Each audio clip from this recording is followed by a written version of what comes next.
नमस्कार, आप देख रहे हैं प्राइम न्यूज और मैं हूं आपके साथ प्रीति राय। बुलेटिन की शुरुआत करेंगे इस वक्त की बड़ी खबर के साथ, जहां उत्तरकाशी के निर्माणाधीन सिलक्यारा टनल हादसे में 11 दिन से 41 मजदूर फंसे हुए हैं। आपको बता दें कि अब उन मजदूरों को किसी भी वक्त सुरंग से बाहर निकाला जा सकता है। हालांकि अब खबर आ रही है कि टनल में चल रही ड्रिलिंग का जो काम है वो इस दौरान बीच में हालांकि रोका गया था, चूंकि ड्रिलिंग के दौरान एक सरिया बीच में आ गया था, जिसके कारण इस रेस्क्यू ऑपरेशन के काम को थोड़ी देर के लिए रोक दिया गया। लेकिन उसके बाद एक बार फिर से युद्ध स्तर पर इस काम को जारी कर दिया गया है। आपको बता दें कि इसके साथ ही ये भी जानकारी आ रही है कि 45 मीटर तक खुदाई हो चुकी है, 6-6 मीटर के पाइप डाले जा रहे हैं। ऑगर मशीन के जरिए टनल में एंट्री की जा रही है और एंट्री पॉइंट में 67% से ज्यादा हिस्से तक ड्रिलिंग का काम पूरा हो चुका है। ऐसे में एक बार फिर से पाइप जैसे ही टनल के दूसरी तरफ निकलेगा, उसके बाद ही इन मजदूरों को बाहर निकाल लिया जाएगा। तो बड़ी खबर आपको बता दें, जहां मुख्य वैज्ञानिक और सुरंग वैज्ञानिक इस दौरान मौके पर मौजूद होने वाले हैं। श्रमिकों को बाहर निकालने की कवायद युद्ध स्तर पर लगातार जारी है। पाइप के आगे ड्रिल करने में यहाँ पर काम जुटा हुआ है। हेलीकॉप्टर से कटर का सामान लाया गया है। तो उत्तरकाशी पहुंची है एक्सपर्ट की टीम। आपको बता दें कि केंद्रीय मंत्री वीके सिंह भी सुरंग स्थल पर पहुंचे हैं।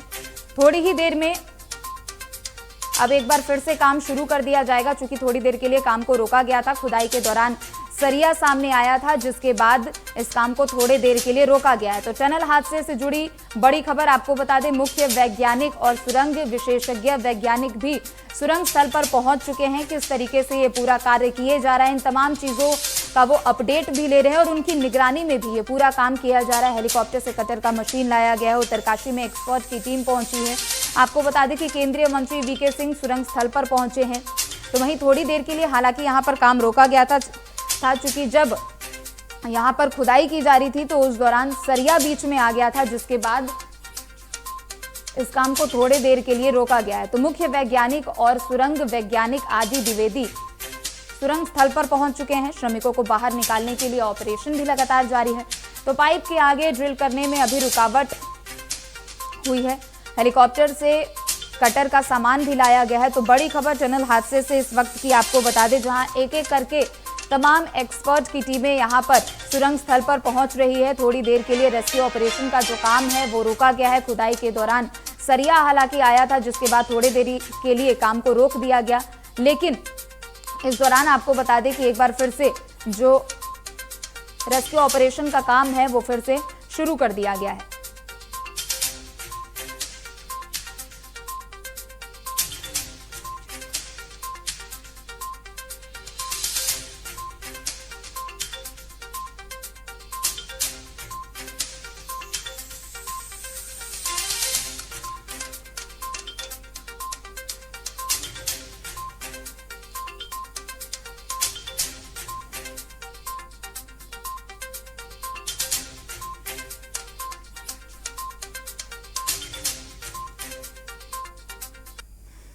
तो बड़ी खबर आपको बता दें, टनल हादसे से जुड़ी हुई, जहां युद्ध स्तर पर मजदूरों को निकालने का जो कार्य है वो लगातार किया जा रहा है। आपको बता दें कि अब बस कुछ ही घंटे का इंतजार है, जिसके बाद जो सभी श्रमिक है, जो मजदूर 41 वहां पर फंसे हुए हैं, उन सभी को सुरक्षित बाहर निकाल लिया जाएगा।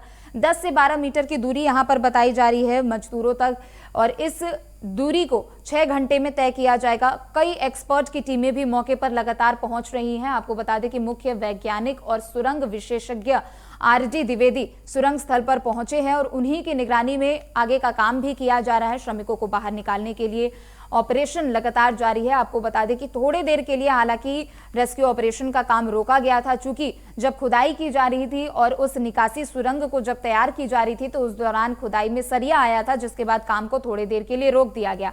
तो वहीं दूसरी तरफ आपको बता दें कि खुद मुख्यमंत्री पुष्कर सिंह धामी मातली में कैंप कर रहे हैं और एक एक जानकारी रेस्क्यू ऑपरेशन से जुड़ी हुई अधिकारियों से ले रहे हैं। चूंकि सीएम धामी हो, प्रधानमंत्री नरेंद्र मोदी हो, पीएमओ की कई टीमें हो या फिर सीएमओ की टीम हो, सभी एक एक कर इस पूरे टनल हादसे को लेकर एक एक अपडेट लेती हुई नजर आ रही है। कैसे किस तरीके से काम किया जा रहा है, कितना वक्त यहां पर लगने वाला है, क्या कुछ अड़चने आ रही है, क्या कुछ सामानों की वहां पर जरूरत होने वाली है, टनल में क्या अभी हालात है, ये तमाम चीजों को लेकर एक एक अपडेट, चाहे वो केंद्र सरकार हो या फिर राज्य सरकार की टीमें हो, सभी टीमें एक एक करके इन तमाम अलग अलग अपडेटों को लेती हुई नजर आ रही है। आपको बता दें कि 12 नवंबर दिवाली के दिन ये बड़ा हादसा सिलक्यारा टनल का सामने आया था, जिसके बाद 11 दिन से मजदूर वहां पर फंसे हुए हैं। लेकिन इस दौरान मजदूरों से समय दर समय संपर्क भी किया जा रहा था। लगातार उनसे वॉकी टॉकी के जरिए, माइक्रोफोन के जरिए बातचीत वहां पर की जा रही थी। लगातार उन्हें जो राहत सामग्रियां हैं वो भिजवाई जा रही थी, चाहे खाने पीने का सामान हो, दवाइयां हो, गर्म कपड़े हो या फिर रोजमर्रा की जो जरूरतमंद सामान हो, उन सभी सामानों को यहाँ पर मजदूरों तक पहुंचाया जा रहा था। उनके परिजनों को भी दूसरी तरफ यहाँ पर ढाढ़स बंधाया गया है, चूंकि अब बस 6 घंटे का इंतजार है और परिजन भी उसी इंतजार में लगे हुए हैं और परिजन भी बस उसी पल का भी इंतजार कर रहे हैं। और साथ ही साथ जो टीमें वहां पर मौजूद है, चाहे वो सरकार की टीम हो, राज्य सरकार की टीम हो, केंद्र सरकार की टीम हो, सभी लोग बस उसी पल का इंतजार कर रहे हैं जब ये 41 मजदूर निकलकर बाहर आएंगे और सुरक्षित सभी को बाहर यहां पर निकाला जाएगा। 60 मीटर की दूरी थी और 60 मीटर की दूरी को धीरे धीरे अब पूरा किया जा रहा है और आखिरी की जो दूरी है 10 से 12 मीटर की ये दूरी है और इस 10 से 12 मीटर की दूरी को तय करने के लिए 6 घंटे का समय यहाँ पर लगने वाला है। और जिस मशीन के जरिए यहाँ पर ड्रिलिंग की जा रही है वो मशीनें जो हैं वो बेहद आधुनिक भी है और दूसरी तरफ इन मशीनों को दूसरे राज्यों से भी मंगवाया गया, तो वहीं दूसरी तरफ विदेशों से भी इन सभी मशीनों को मंगवाया गया, जिसके जरिए इस रेस्क्यू ऑपरेशन का जो काम है वो सफलतापूर्वक किया जाए। और 6 घंटे का समय फिलहाल यहाँ पर बताया जा रहा था। आपको बता दें कि जिस तरीके से युद्ध स्तर पर इस रेस्क्यू ऑपरेशन का काम जारी है वो कल रात तक ही पूरा होने वाला था, लेकिन कल रात जब खुदाई की गई, आगे जब ये सुरंग तैयार किया जा रहा था तो सरिया वहां पर मिला, जिसके बाद थोड़ी बहुत परेशानी हुई रेस्क्यू टीम को लेकर, लेकिन एक बार फिर से युद्ध स्तर पर कार्य जारी है। मुख्य विशेषज्ञ यहां पर पहुंच रहे हैं और साथ ही साथ सुरंग विशेषज्ञ जो हैं वो भी यहां मौके पर पहुंच चुके हैं और अपनी ही निगरानी में इस पूरे काम को होता हुआ भी वो देख रहे हैं। आपको बता दें कि आरडी द्विवेदी जो कि सुरंग विशेषज्ञ बताए जा रहे हैं, मुख्य वैज्ञानिक भी हैं, वो भी इस दौरान मौके पर मौजूद हैं। क्या काम किया जा रहा है, किस तरीके से टनल यहाँ पर एक बार तैयार किया जा रहा है, वो निकासी सुरंग जो यहाँ पर तैयार किया जा रहा है मजदूरों को निकालने के लिए, वो कैसे किया जा रहा है, क्या कुछ परेशानियां आ रही है या फिर किन मशीनों की जरूरत यहाँ पर पड़ सकती है, किन पैरामीटर्स पर ध्यान देने की जरूरत है, इन तमाम चीजों को लेकर यहाँ पर तैयारी भी की जा रही है। और चलिए इसी खबर पर और भी अधिक चर्चा करने के लिए 3 खास मेहमान हमारे साथ जुड़ चुके हैं। डॉक्टर कृपा राम हमारे साथ जुड़ चुके हैं जो कि पर्यावरण विशेषज्ञ हैं, नीरज कोहली हमारे साथ जुड़ चुके हैं, वरिष्ठ पत्रकार हैं, और साथ ही डॉक्टर धनोज कुमार हमारे साथ जुड़ चुके हैं जो कि राजनीतिक विश्लेषक है। आप तीनों का बहुत बहुत स्वागत है प्राइम न्यूज पर। सबसे पहला सवाल मेरा डॉक्टर कृपा राम से होने वाला है, चूंकि देखिए 6 घंटे का समय अब और है और 6 घंटे के बाद सभी श्रमिकों को बाहर निकाल लिया जाएगा, लेकिन एक तरफ जहां युद्ध स्तर पर रेस्क्यू ऑपरेशन का काम जारी है तो दूसरी तरफ कहीं ना कहीं पर्यावरण को ध्यान में रखते हुए भी इन तमाम पैरामीटर्स पर भी काम किया जा रहा होगा। डॉक्टर कृपा जी। जी प्रीति जी, धन्यवाद आपको फिर से इनवाइट करने के लिए जी। और आप बिल्कुल सही बता रहे हैं, एक बहुत ही ट्रेजेडी जो हुई वो बहुत अच्छा नहीं हुआ, बहुत ही लोगों का उसमें भी परेशान है। 2-3 क्वेश्चंस जो हमने लास्ट में बोला था उसको फिर से मैं एक बार कहना चाहूंगा। देखिए 2 चीजें होती है जब आप कोई भी एक्टिविटी करते हैं, स्पेशली इन हिमालयन रीजन जो कि भी एक्चुअली ऑलरेडी बहुत ज्यादा वोल्केनिकली एक्टिव जोन्स में पड़ा हुआ है, तो वहाँ पे जो सेडिमेंट्स हैं दे आर हार्डली एक अनस्टेबल सेडिमेंट्स है, बहुत ज्यादा उसमें है नहीं।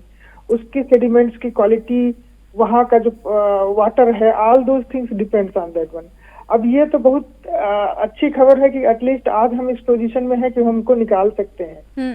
अब 2 चीजें जो हो रही है वो सबसे ज्यादा इम्पोर्टेंट यहाँ पर है कि मैं एज ए साइंटिफिक पर्सपेक्टिव से अगर बात करना चाहूंगा, क्योंकि जब कभी भी हम लोग कोई प्रपोजल भेजते हैं किसी एजेंसी को या फंडिंग एजेंसी को, तो हमारे प्रपोजल्स में हम लोग प्लान करते हैं, पूरी टीम बैठ के प्लानिंग करती है, कैसे करेंगे, कितने लोगों को हम आउटसोर्स करेंगे, हम कहाँ से लोगों को लेकर के आएंगे इस काम करने के लिए, और किसी अगर बाहर की एजेंसी को हमको करना होगा तो हम उसको पहले से ही प्री प्लान करके करते हैं कि ये पार्ट वो करेंगे। अब देखिए 2 चीजें हो जाती है इसमें, हम एक किसी इंडिविजुअल्स को ब्लेम करना बहुत आसान नहीं होता। It is very easy to target officials या गवर्नमेंट ऑफिशियल्स या गवर्नमेंट को टारगेट करना बहुत आसान होता है, बट क्वेश्चन ये हो जाता है कि उसमें हम सभी रिस्पॉन्सिबल हैं जो भी उस चीज से इन्वॉल्व है। अब आपने जो बिल्कुल सही बोला इस चीज को, उसमें जो पर्यावरण की दृष्टि से वहाँ की इकोलॉजी और वहाँ का जो एक्चुअली एनवायरनमेंट है, it's very very different from those that you see over India, other parts of India. तो अब क्वेश्चन ये बचता है कि क्या हम लोगों ने उस तरह की ऐसी कोई प्लानिंग थी जो कि नहीं दिख रहा है हमको? क्या हमने बैकअप प्लान्स रखे थे कि हाँ हमारा अगर ये काम चल रहा है तो क्या बैकअप प्लान हमारे पास थे कि ऐसी ट्रेजेडी हो सकती है? शायद ऐसा नहीं था। अगर ये हमारे पास से प्लानिंग होती तो इस तरह की ट्रेजेडी नहीं होती है। क्वेश्चन ये है कि चूंकि टनल में फंसे हुए हैं लोग, वहां पर वेंटिलेशन ऑलरेडी बहुत कम हो गया होगा, जो ऑक्सीजन लेवल है वो डाउन होगा, कार्बन डाइऑक्साइड कंसेंट्रेशन उसमें बढ़ेगा, ब्रीथिंग की प्रॉब्लम लोगों को होनी ही होने वाली है, जो अभी तक लोग देख रहे हैं। उसकी वजह से लॉट्स ऑफ उनको जो ह्यूमन बॉडी लेकिन ऑक्सीजन सिलेंडर्स यहाँ पर पहुंचाए जा रहे हैं डॉक्टर कृपा जी, समय दर समय, जी, मतलब जो भी सहायता उन्हें चाहिए वो पहुंचाई जा रही है। हाँ, पहुंचाए जा रहे हैं। वही मैंने बोला कि एक बहुत ही अच्छी चीज है, कम से कम इस लेवल पे पहुंच गया कि वहां पर गैस का सप्लाई जो है वो बहुत अच्छे से हो रहा है, ऑक्सीजन गैस स्पेशली, जो कि बहुत ही इंपॉर्टेंट है। बट एक चीज आप समझ रहे हैं, जो एक कंट्रोल्ड इन्वायरमेंट में जब आप ऑक्सीजन सप्लाई करते हैं और जब आदमी बाहर एनवायरनमेंट में होता है तो दोनों के ऑक्सीजन सप्लाई में भी कहीं ना कहीं बहुत अंतर होता है। तो जो फिजियोलॉजिकल चेंजेस ह्यूमन के बॉडीज में होते हैं वो टू लार्जर एक्सटेंट वेरी करते हैं। अब हमको इससे दो चीजें जो सीख लेने वाली है, मैं आपको एक एग्जांपल कोट करना चाहूंगा। हम यहाँ पे बीएचयू में काम करते हैं और यहाँ पर जो हमने देखा कि ये यूनिवर्सिटी लगभग 100 साल पुरानी है, अभी तक इस तरह से वेल प्लान्ड स्ट्रक्चर्स हैं और कि ना तो यहाँ पे सड़कें बहुत दिनों तक, एटलीस्ट हमको 10-12 साल हो गए, हमने ये नहीं देखा कि यहाँ पे सड़कें चौड़ी हुई हैं कि नहीं चौड़ी हुई हैं। सब कुछ वेल प्लान्ड है। आपका जितना भी चीजें हो रही है वो प्लानिंग हो रही है। जल्दी से, और भी मेहमान हमारे साथ जुड़े हुए हैं, जल्दी से कंप्लीट करिए। हाँ, तो हम इस चीज को बता रहे हैं कि मतलब एक वेल प्लान्ड और उसमें एक पर्सपेक्टिव जो इन्वायरमेंटल है, सिविल इंजीनियर्स हैं और उसके साथ में डिजास्टर मैनेजमेंट की भी कहीं ना कहीं इनको प्लानिंग के समय ही उनको इंक्लूड करना चाहिए था कि अगर ऐसा होता है तो फिर क्या हम इसके साथ में इसके लिए क्या हम रेस्क्यू के लिए प्रिपेयर्ड हैं ऑलरेडी या नहीं है। तो एक ये बहुत इंपॉर्टेंट चीज हो जाता है कि आप उसके प्लानिंग जो है, जब आप इस तरह की एक्टिविटीज करते हैं स्पेशली इन हिमालयन रीजन्स में, तो आप क्या उसके लिए प्लान थे या नहीं थे। तो ये एक बहुत इंपॉर्टेंट चीज है प्रीति जी। बिल्कुल ठीक है, आप बने रहे, मैं लौटूंगी आपके पास। नीरज कोहली जी का रुख करेंगे जो कि वरिष्ठ पत्रकार है। नीरज जी, चूंकि देखिए जिस तरीके से ये जो हादसा हुआ है और जो भी यहाँ पर कार्य किए जा रहे हैं रेस्क्यू ऑपरेशन को लेकर, खास तौर पर हम यहाँ पर बात कर दे तो एक एक चीजें यहाँ पर समय दर समय सबको दिखाई जा रही है और सबको ये अपडेट भी कराया जा रहा है कि आखिर इस टनल हादसे में कब क्या कुछ हुआ।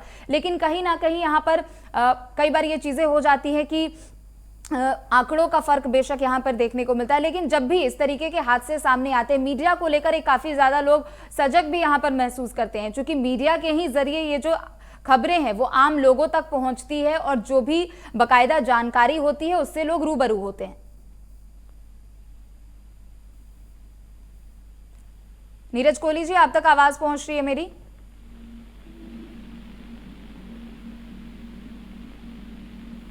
तो फिलहाल नीरज कोहली तक आवाज नहीं पहुंच पा रही है मेरी, एक बार फिर से कोशिश करेंगे, लेकिन तब जी आवाज पहुंच रही है आप तक मेरी?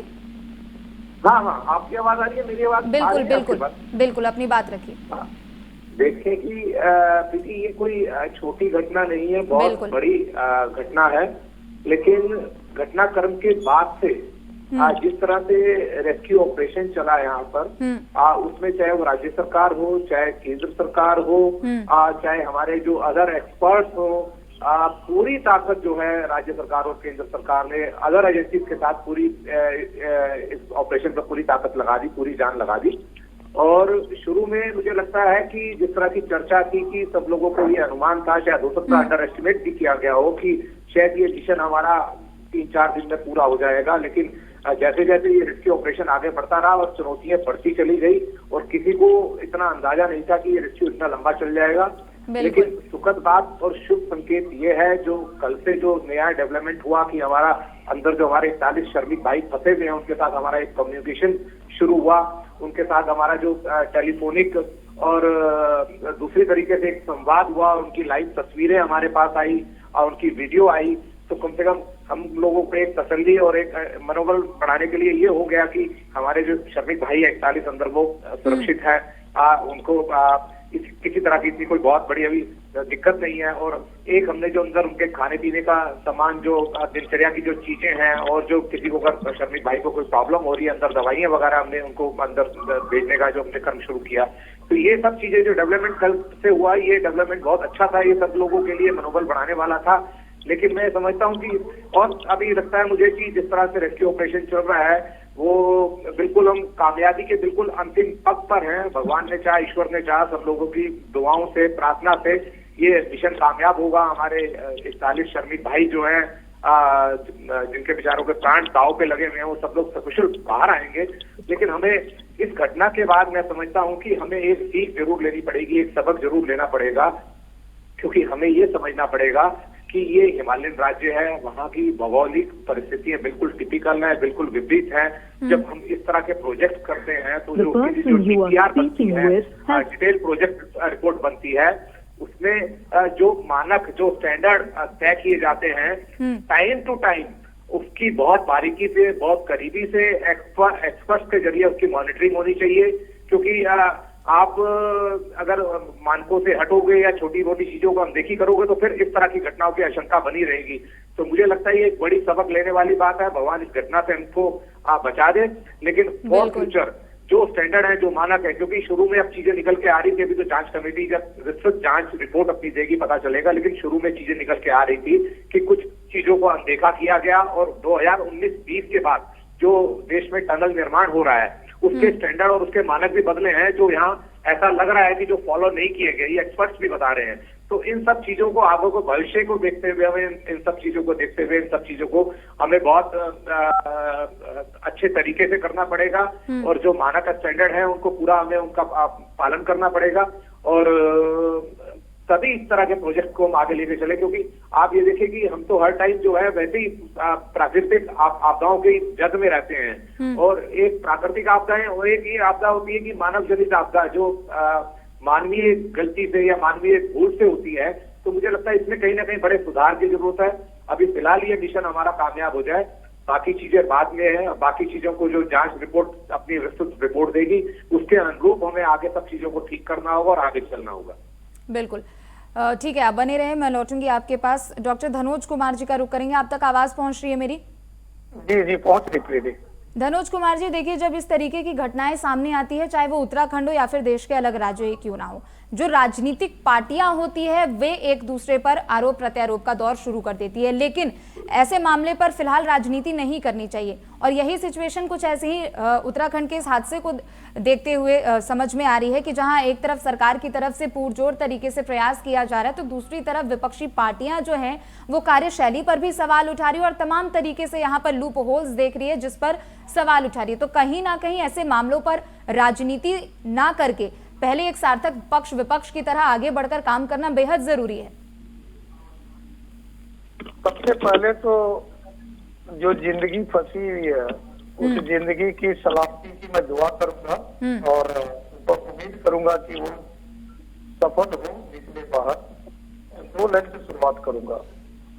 यह सत्य है कि आफत में फंसी है जिंदगी, यह सत्य है आफत में फंसी है जिंदगी, देखना है सरकार की संजीदगी। देखिए, आपने जो हमसे सवाल किया, सवाल तो उठना चाहिए, नहीं उठना चाहिए, लेकिन बड़े बड़े टनल हमारे भारत में बना जो कि हानि रहित टनल बने। जो उदाहरण आपको, चाहे वो अटल टनल हो, चाहे आप कश्मीर में जो है टनल बन रहे हो, लेकिन ये दीपावली में जो घटना घटी, और उस घटना के बाद आज का आप देख लीजिए डेट, और जो दूरियां थी, आपने अपने बुलेटिन में भी कहा कि दूरियां कुछ ही रह गया, और बड़े बड़े जो मतलब जी मतलब वही दूरियां, मतलब जो मुसीबत से जो दूरी है बचाव का, वो इतने मीटर का है।